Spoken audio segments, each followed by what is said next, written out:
Isa, dalawa, tatlo. Tatlong istorya na magbibigay inspirasyon sa ating buhay. Mga kwento ng iba't ibang paglaban sa mga pagsubok na kinakaharap ng kanilang pamilya. Hanggang kailan titiisin ng isang ina ang lahat ng pasakit para lamang malagyan ng laman ang kahon ng kasiyahan para ipadala sa mga anak? Walang tulog, walang pahinga. Ayan ang isasakripisyo ng isang ina para sa kanyang pamilya. Dahil sa negosyo, nagkaroon ng sariling bahay, lupa, kotse at napag-aral ang mga anak.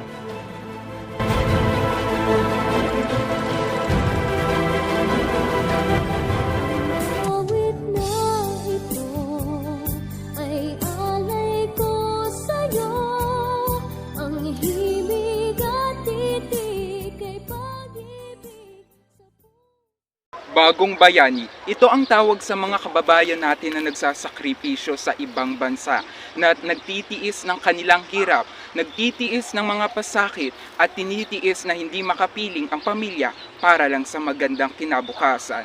Ngayong araw aalamin natin ang isang nakakaantig na kwento ng isang OFW na nakaranas ng paghihirap sa mga naging amo. Kahon ng mahirap para sa kasiyahan ng mga anak. Kinontak ng aming team mula sa Singapore si Jodalyn upang makapanayam. Noon, siya ay nakatira sa probinsya ng Abra. Ngunit dahil sa kanilang hirap ng buhay, noong ultimo kahit isang tuka, ay nangarap siya ng mga ibang bansa. Siyempre, bilang lumalaking bata, nakikita yung mga bagong laruan, bagong mga kagamitan ng mga kalaro mo, diba? So parang naano ka na, ako rin, balang araw mag-a-abroad ako. Yun ang nakatatak sa isipan ko noon. Makapagpadala ng balikbayan.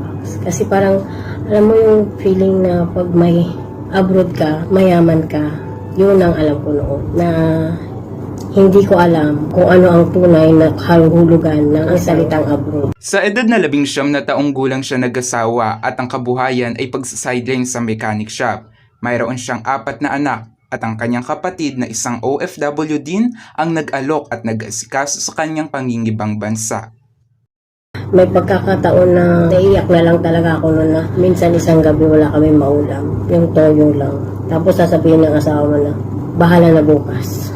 Yun lang ayaw ko na nakatatak sa utak ko na paano bahala na bukas, diba? So, parang naulit-ulit lang ang buhay nakagisnan ko sa buhay na nakaharap ko. So sabi ko ayaw kong maranasan ng mga anak ko ang hirap na naman ng buhay. Yung walang masaing, walang makain. So nung inalok ako ng kapatid ko na gusto mong mag-abroad, oo agad ako. Hindi ako nag-isip. Hindi ko inisip yung mga anak ko. Ang inisip ko kasi nun, ipapasok na pera sa buhay namin, sa pamilya namin, na bibilhan ko na sila ng mga laruan na gusto nila, mga damit, pagkain. April 24, 2010, nagsimula siyang magtrabaho sa Singapore sa isang Chinese na amo. Alam ko yung mga gawaing bahay, luto, ganyan, pag-ahalaga ng mga bata. Pero hindi ko alam talaga yung mga ngamuhan ka sa ibang kultura. Sabi ko noon, Diyos ko, kayo na lang pong bahala sa akin. Kasi nga, ay hindi ka kasambahay, hindi ka katulungan. Yun yan, sabi niya noon na naiyak ako. Yung sabi niya na, you are my slave. Lahat daw magagawa niya, halila na ako. Sa unang amo niya pa lamang ay nakaranas na siya ng pang-aabuso na makita siya na ginagamit ang showerhead na panlinis sa dumi ng aso. Sinabihan siya na minamadali niya ang kanyang trabaho at ayaw niya raw mahirapan. Dahil dito ay hindi siya pinagamit ng timba at tabo para linisin ang dumi ng aso.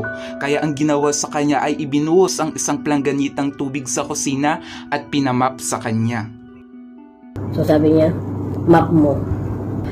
Alam mo, ayaw mong makagawa ng mali. Ang hirap. Napapayak na lang ako talaga ng alihin. Kasi ang ayaw ng mga insekto rin dito, ayaw kang makikita na umiiyak. Lalo sila magagalit. So yung time na umiiyak ako habang nagmamap ako sa kusina namin, inaalis ko yung tubig na binuhos niya. So sabi niya, doon niya sinabi nun na, you're my slave. I can do whatever I want to you, sabi niya. You are my slave. I can do whatever I want to you.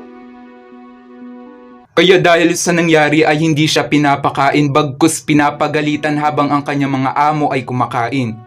Gusto na nga sumuko ni Jodaline, pero kapag naaalala niya ang kanyang mga anak, inaalala niya na kailangan niya lumaban, kailangan niya magpatuloy. Pero ang kanilang pagtatalo ng kanyang amo ay mas lalong lumala pa nang sinubukan niya magpaliwanag upang mapakinggan ang kanyang daing. Sabi ko, I'm just explaining myself. I'm not arguing. Sip your mouth, sabi niya. Tapos ano niya yung kamay niya, ganun sa akin. Or I will slap your face. So sabi ko, yes, you can slap my face. And then I will call the police. So dun siya tumigil. Hanggang sasabi niya, tomorrow I'll send you back to the agency. I'm just explaining. I'm not arguing. Zip your mouth or I slap you. You can slap me, but I will call the police. Tomorrow, I send you back to your agency. Dahil sa pagtatalong nangyari, binawi ng kanyang amo ang mga binigay na damit at dito na nga siya pinalayas.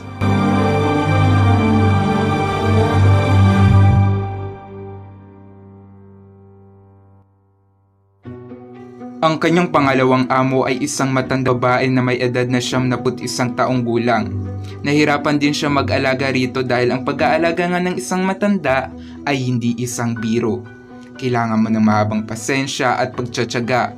Marami siyang naranasan sa kanyang amo na ito, pero ang hindi niya makakalimutan ay ang pagbintangan siyang isang magnanakaw. Pero may katunayan nga ito.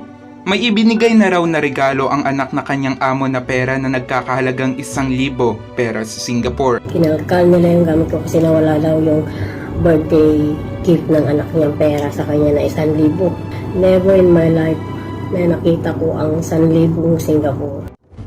Kinalkal ng kanyang amo ang kanyang mga gamit at pinipilit na siya ang kumuha ng nasabing pera. Sinabi niya na hindi gaano kalaki ang 10,000 na iyon na kayang baguhin ang kanyang buhay. Ika nga ng ating bida, hindi siya pumunta rito para magnakaw. Pumunta siya rito para sa kanyang mga anak. Mas lalo pa siyang nagmakaawa nang subukan ng kanyang amo na siya'y ipapulis. Kasi sabi na, call daw the police, call the police. So sabi ko, if you call the police, sabi ko, but make sure na may ebidensya kayong ako ang kumuha. Pero ang ginawang pagbibintang sa kanya ay may katunayan nga o isa lamang na pagsubok. Isang araw, kinausap siya ng matanda at doon na nagtapat sa kanya. Nang sinabing 10,000 na nawawala, ay kanya palang nagastos sa kasino. Nagkasakit din kasing matanda dahil sa pagkahulog sa hagdan. Kaya mas lalo siyang kinausap ng mahinahon at sinabi na kailangan niya raw na magpakatatag sa hamon ng buhay. Kasi masyado raw siyang maamo, malambot at iyakin. Kaya ginawa niyang pagbibintang upang subukin siya na maging matapang. Sa katunayan nga, anak din ang turing sa kanya nito. So doon ako naiyak talaga na kahit ibang lahi, ituturing ka rin kapamilya. Hanggang namatay siya. Pero bago mamaalam ang kanyang amo, ay iniwanan siya nito ng pera na nagkakahalagang $300. Kasi hinawa ko yung kamay niya. Nakaganyan. Gumaganot yung pinipiga-piga niya yung kamay mo. Magpahinga ka na. Kasi alam kong pagod ka. Yun ang sabi ko. So, nung magpahinga ka na, pagod ka na, alam kong pagod ka na. Hayaan mo na sila, malalaki na sila ako. Kaya na nila ang buhay. Ikaw, kailangan mo lang magpahinga. Tapos oxygen na lang ang umaano sa kanya. Sabi ko, uwi ako, babalik ako bukas. Kukuha lang ako ng damit ko. Yun ang sabi. After 1 hour na pag-uwi ko, nasabi nila na wala na siya.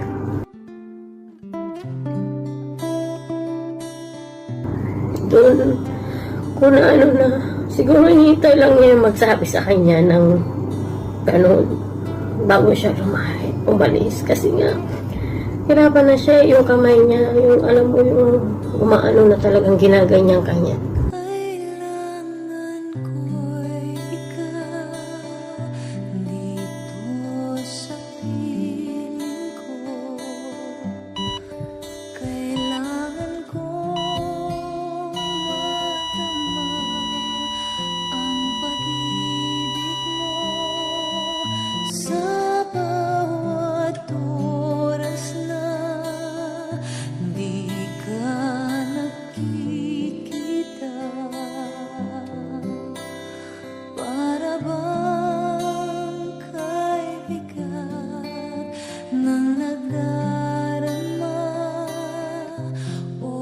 Sa kanyang pangatlong amo ay maikli lamang ang kanyang pagseserbisyo, pero sa maikling panahon na ito ay parang isang bangungot na. Habang siya'y naninilbihan ni Rito ay kinagat siya ng aso na hindi man lang pinapansin ng kanyang amo. Nang makagat nga siya ay sinabihan lamang siya na lagyan ng cream at mawawala na raw ito. Pero hindi lang yun. Hindi rin siya pinakain ng 15 araw. Kaya nang minsan niya sinubukan na kumuha ng pagkain sa rep, ay kinuhestyon ang kanyang pagkuha.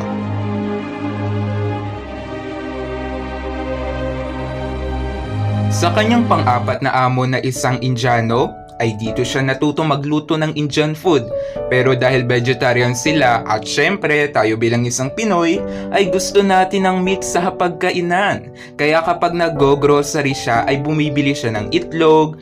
At minsan nga kapag pumapasok sa trabaho ang kanyang amo at pumapasok sa eskwelahan ang mga anak nito, ay nagluluto siya ng adobong manok at niluluto niya ito ng tuyong-tuyo para itago sa kanyang damitan.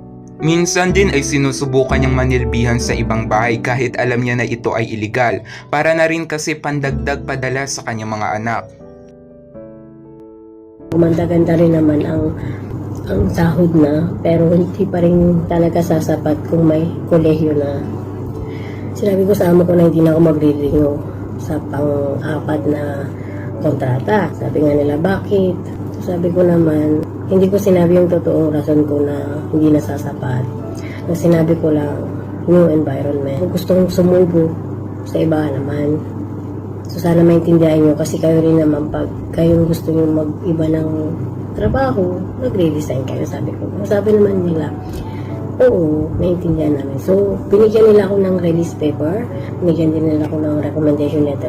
Kasi pag wala kang mga ganun, hindi ka talaga kukunin ng ibang amo rin. Kasi yun yung patunay na maganda ang record mo. So, meron naman akong magandang feedback kasi 3 kontrata na rin naman ako.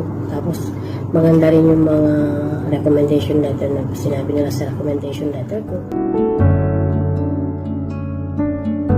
Sa awa ng Diyos ay natupad na rin ang kanyang hiling na makatagpo ng mabait na amo. Amo na tinuring siyang tao at higit sa lahat ay tinuring siyang parte ng kanilang pamilya.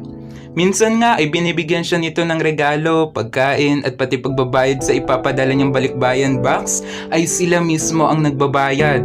Sana all naman!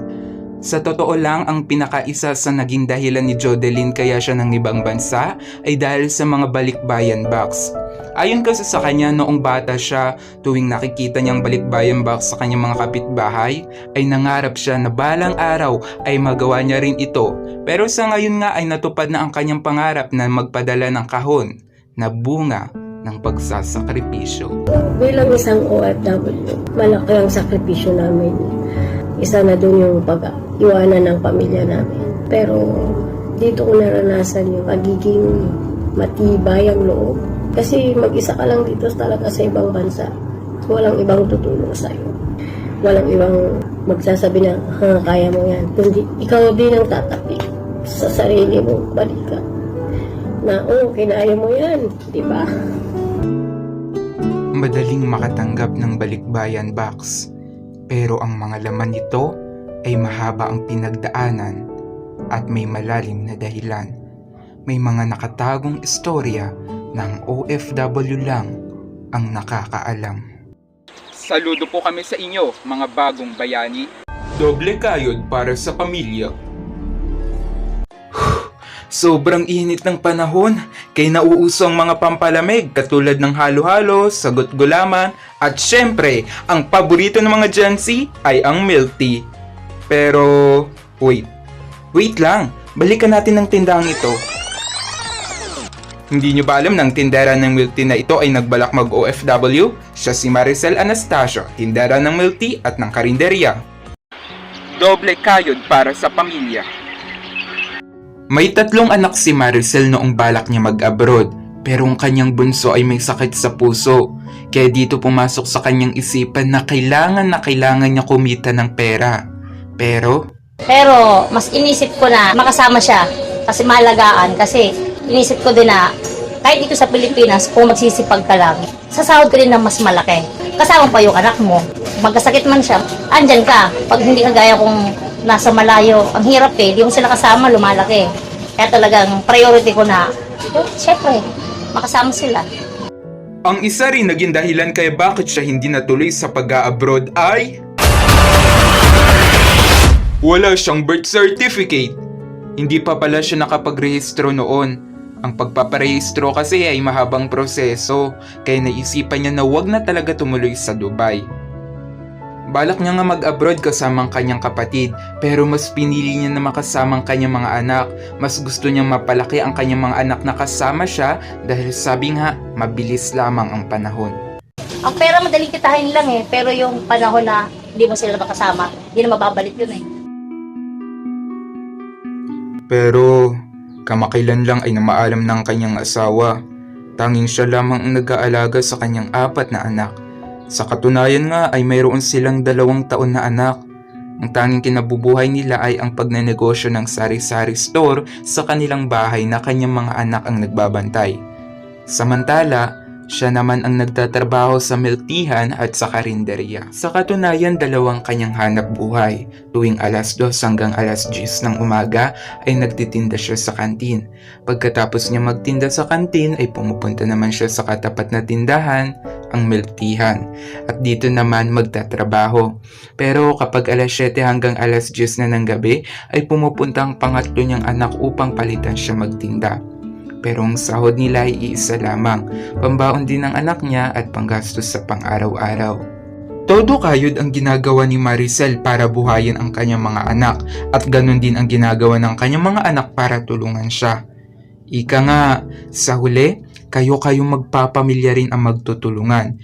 Pero sa maraming trabaho na iyon, tanungin natin kung sapat ba ang kinikita nila? Nasa pagbabudget lang yun eh. Kasi kung maluho ka eh, talagang kakapusin. Pero nasa pagbabudget yun eh. Tingin ko sapat naman eh. Yun lang talagang itong konting hipid kasi sobrang taas ng mga bilihin. Walang pinagsisihan si Maricel sa hindi pagtuloy mangibang bansa kahit na medyo mahirap dito sa Pilipinas. Iba pa rin daw kapag ikaw mismo ang nagpapalaki sa iyong mga anak. Iba pa rin eh. Kasi may mga nakita akong pera na OFW, yung anak nila napapariwara eh. Hindi kagaya pag andyan yung magulang talagang nakatutok sa kanila. Sipag lang yung mga bata, kailangan kahit nagtatrabaho, nag-aaral sila, may trabaho pa din. Nakakatulong. Ganun mga anak ko eh.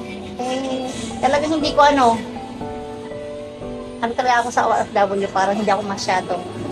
Kung dalaga ka pwede, pero kung may anak ka na, tingin ko hindi. Kasi hindi mo sila mamabantay.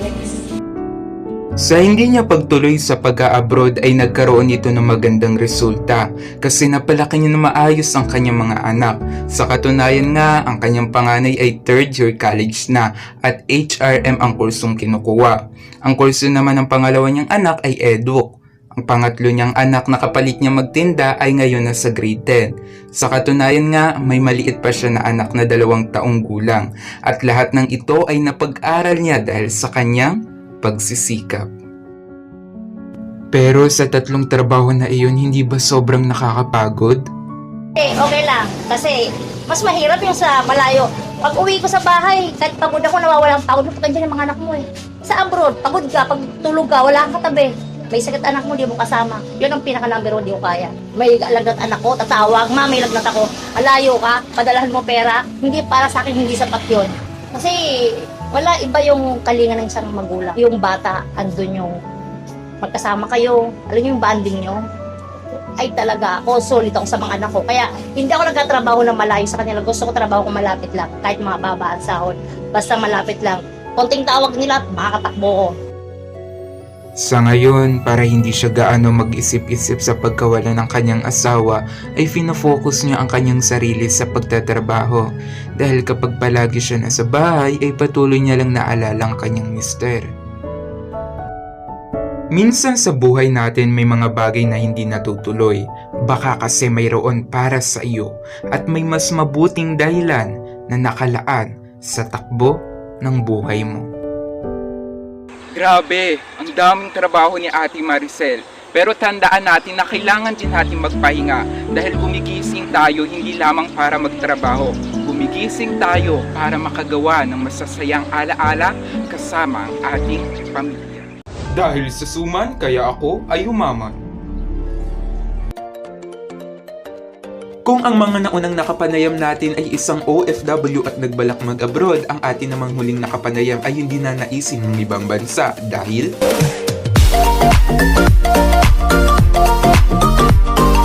Sino nga ba naman nanaisin ng mga ibang bansa kung meron ka ng sariling bahay, negosyo, kotse na nandito sa Pilipinas? Dahil sa suman, kaya ako ay umaman. Siya si Annalyn Lindayag, may 3 anak at ang negosyo ay pagsusuman.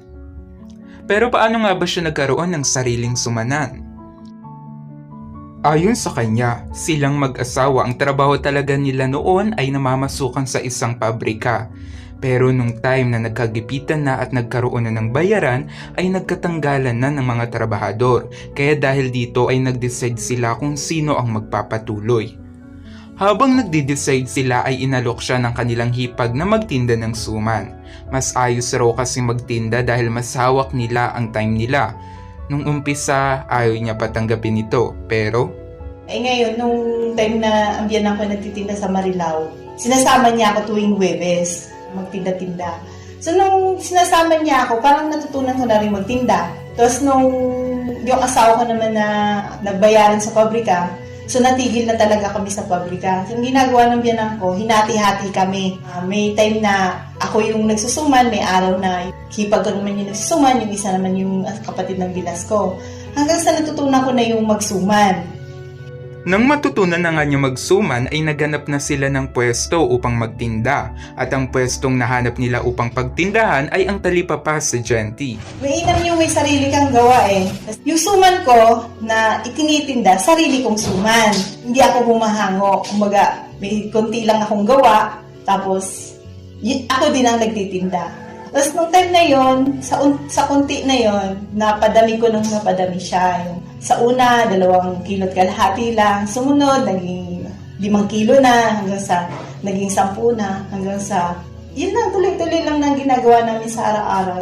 Pero ang dating malagong negosyo, katulad ng buhay ng tao, minsan ay nasa taas at minsan ay nasa baba.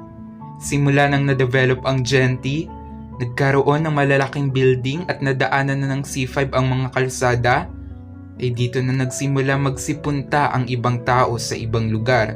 Dahilan? Para mabawasan ang kanilang mga customer.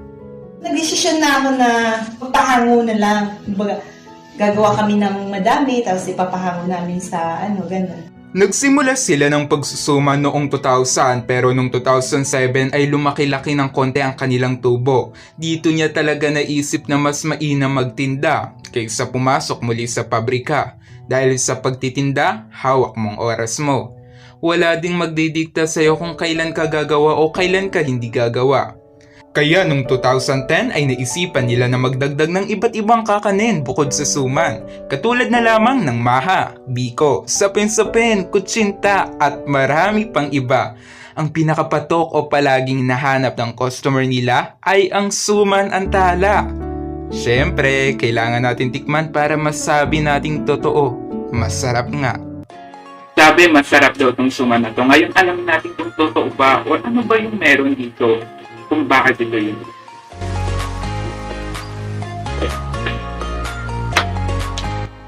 Masarap nga to. Actually, ito yung paborito kong antala. Lalo kung sinasaw-saw sa asukal. Okay lang. 10/10.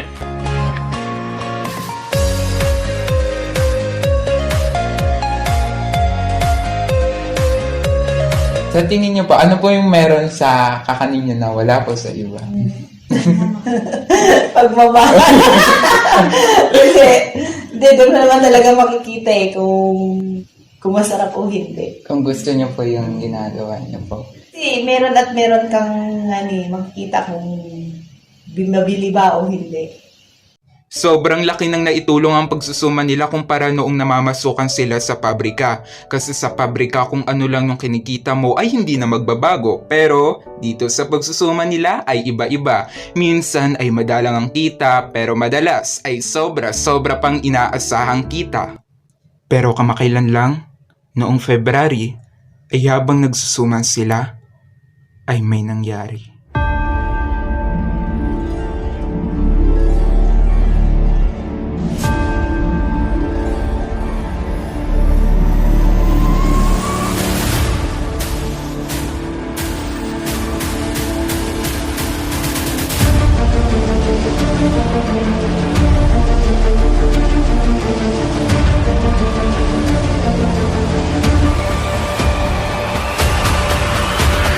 Balik tayo sa kwento. Pero kamakailan lang, noong February, ay habang nagsusuman sila, ay may nangyari.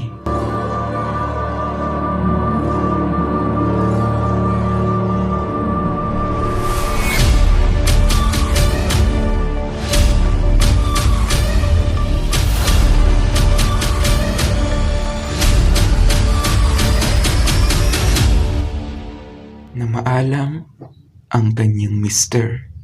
Sa ngayon, talagang nahihirapan ako nung nawala yung mister ko. Talagang sobrang hirap kasi bawat kilos ko, bawat trabaho ko na hindi ko ginagawa, na siya ang gumagawa. Siya yung nahanap ko, siya yung naiisip ko. Nahihirapan ako. Tapos ngayon, medyo talagang pandemic kami ngayon sa dahon, kaya siya talaga naiisip ko. Kasi siya yung nauutusan ko eh. Punta ka dun sa mamitas ka ng dahon, maghanap ka. Yun yung naalala ko sa kanya.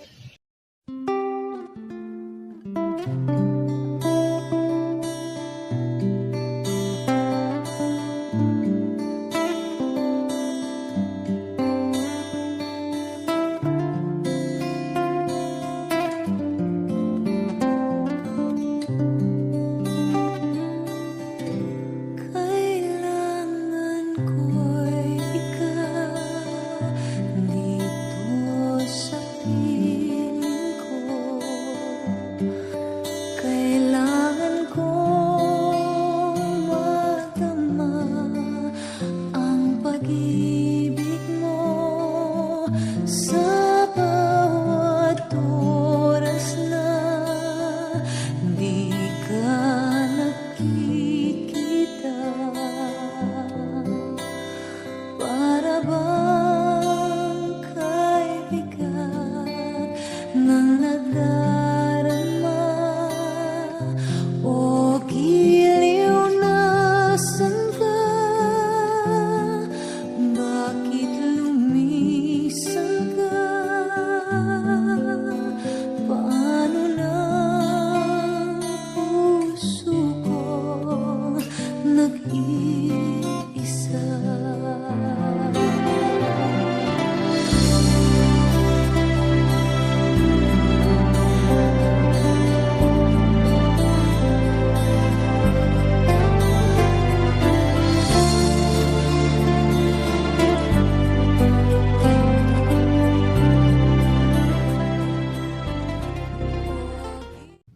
Pero sa kanyang mga anak, sa tingin niya, sino ang maaaring magpatuloy ng kanilang negosyo? Sa pagsusuman, sa paggawa ng suman, mukhang wala. Pero yung pagdi-deliver, si JM.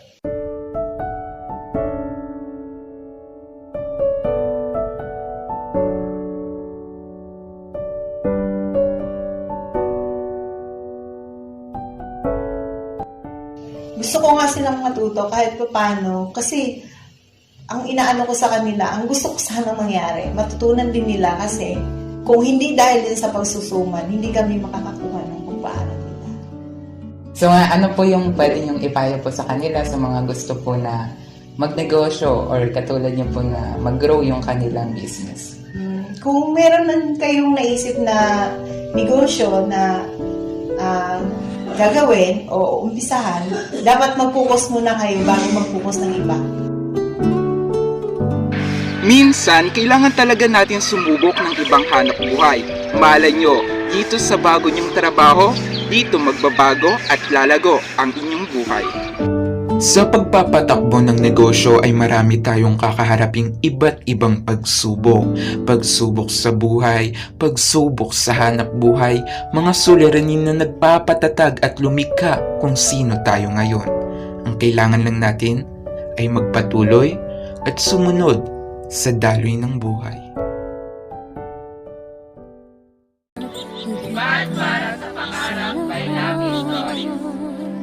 Ang awit na ito ay alay ko sa'yo. Ang himig at titik ay pag-ibig sa puso ko. Ika'y nag-iisa, ikaw lang sa mundo.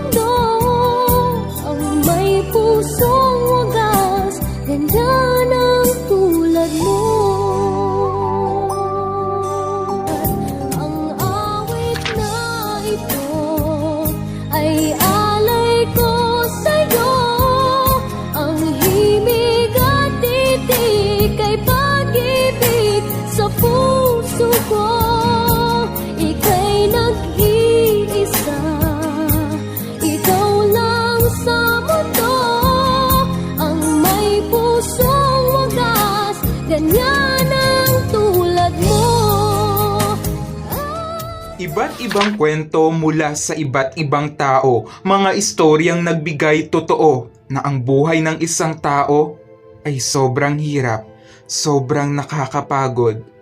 Pero kahit ganoon pa man, kailangan lang natin magpatuloy, kailangan lang natin lumaban.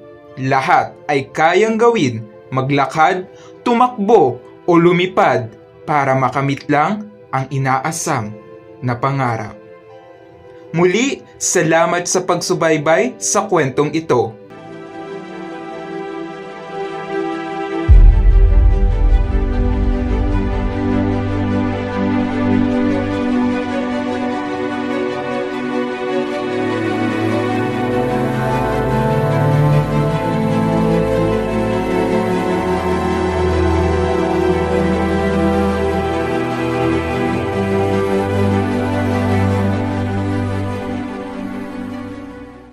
Ay hello, ito palang mga test namin off-cam. Syempre ako ito, ang direktor, palaging galit at palaging nagsiset ng maagang schedule. Syempre, hindi imposibleng storya kung walang gagawa ng istorya ang writer. Sila JV na tinitiis i-type lahat ng sinasabi ng mga na-interview, maging si Ara. Uy, Wings! Musta? Siya pala ang inaasahan ko taga-upload ng mga video sa G-Drive. Para pong backup copy, hirap na kapag naburan, di ba? Siya si Steph, ang taga-video ng mga tindahan at nature clips. Wala kayo dito, bida na, kontra bida pa! Siya si Lane, taga-dala ng mga damit para sa mga props. Grabe yun, Sheila! Ay, isa pala rin siya sa taga-uploader namin, cameraman din minsan. Siyempre, dapat hindi mawawala yung mga tagabigay ng food. Siya si Erica, ang tagabigay ng pagkain kapag magfi-film sa bahay nila. Ay wait, may pinapatingin. Ano yung J-Mark? Siya pala ang tagagawa ng mga poster. Grabe ka naman, Andy. Ba't ka nag-iisa dyan? Init-init eh. Siya pala tagagawa ng mga props, si Andy. Eto na nga ang mga tasks namin off-cam. Itigil niyo muna yung mga ginagawa nyo dahil magpipicture tayo.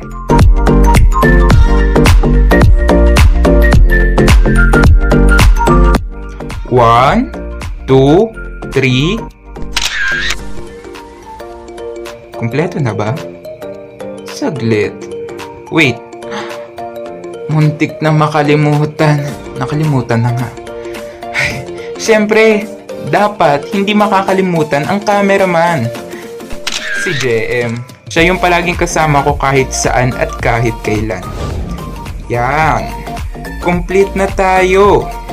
Nagawa namin ito ng dahil sa kooperasyon namin. Salamat!